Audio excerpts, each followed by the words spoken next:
Hey guys! Okay, so in my wash and go video, I showed you guys my Shea Aloe mix, and I said I would show you guys how to make it.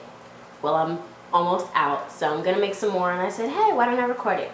So I'm just gonna talk a little bit about each ingredient that I use in my mix and why I use it, and then we'll get started and I'll show you how to make it. Okay guys, so the first ingredient is shea butter. I just got this from my local beauty supply store. It's 10 ounces for like, I want to say $5-10 bucks. Not a bad deal because the stuff lasts forever. I use shea butter because it makes my hair really soft, and you get a really big quantity for not that much money, and it lasts forever, so it's really good.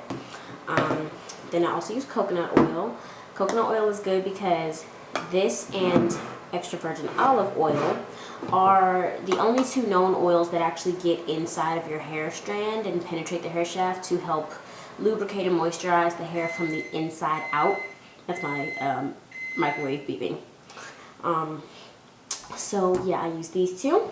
Then I also use aloe vera gel. Now this is an organic aloe vera gel. I just got like the skin protectant stuff for like when you get sunburn out of Walgreens, and I chose to use this instead of organic aloe vera gel because this already has preservatives in it, and since I don't use my Shea Aloe mix every day, preservatives are kind of like a must. And then I use a few drops of tea tree oil to act as another preservative, and also because I like the smell and it kind of has a cooling sensation, so really good.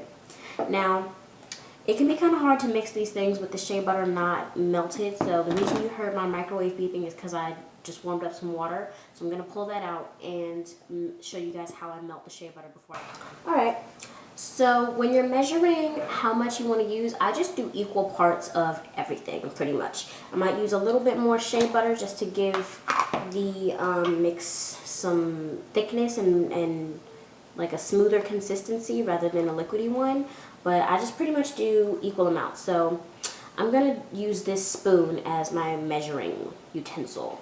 So I'm just going to take two pretty nice sized chunks. That might be a little bit too much, but this one, put that in my container, and then I'm going to break this one in half. It's really, this recipe is a lot of eyeballing. Yeah. So about that much shea butter, and then I just put it on top of my mug with water to help melt it. Just a little bit of hair in here. Yeah. You might want to keep a paper towel handy just so you can wipe your hands as you're going. But it's already starting to melt. But yeah, so then I'll just do a spoonful of the other three ingredients. So here is my aloe vera gel. I'm gonna do about a spoonful of this.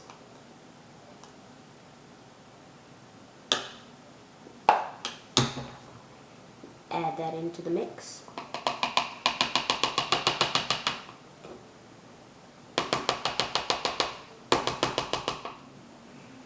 Then I'm going to take my, it's slipping, be still.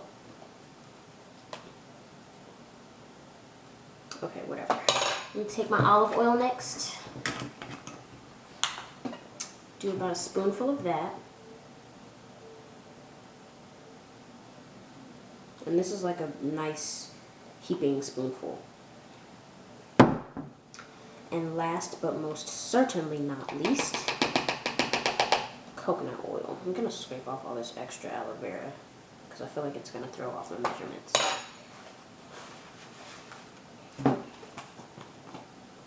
And my coconut oil is pretty liquidy because it's summer and, you know, it's not that cold. But I don't know how well you guys, I always say that, I don't know how well you guys can see, but I'm going to just scoop out that much. It's a pretty liquidy consistency right now, but it's not fully melted. So I'm just going to scoop it and use about that much. And add that to the mix. And then I just start mixing. You don't have to wait for your shea butter to melt completely because then your mix will be liquid. It just kind of helps to break up the shea butter with like your spoon, and that helps to, ooh, spilled some, and that helps to get it mixed. Now as for the tea tree oil, I tend to do, you could really do about 5 drops. So 1, 2, 3, 4, 5. Oh, that was 6. But I'm going to take it up to 10 just because I really like how tea tree oil smells. And the more you use, the more cooling it is. So 7, 8, 9, 10. Okay. That was more like 14, but whatever. So at this point, I'm just going to take it off the water and just mix. Just kind of, you want to kind of mash your shea butter with your spoon or mixing utensil or whatever you're going to use. And that's going to help get everything incorporated.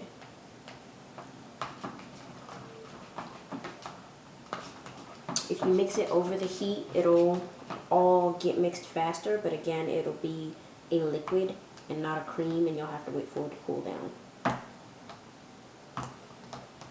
So right now, I'm just kind of mashing the shea butter up against the side of the container just to help it get incorporated.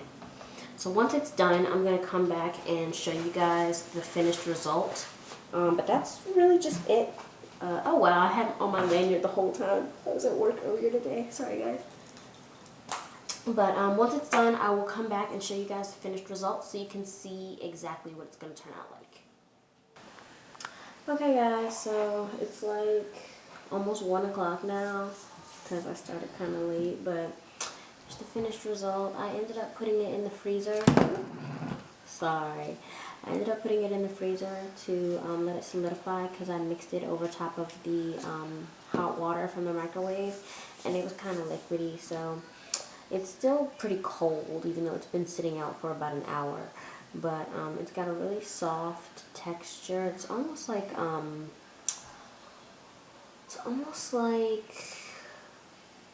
frozen pudding.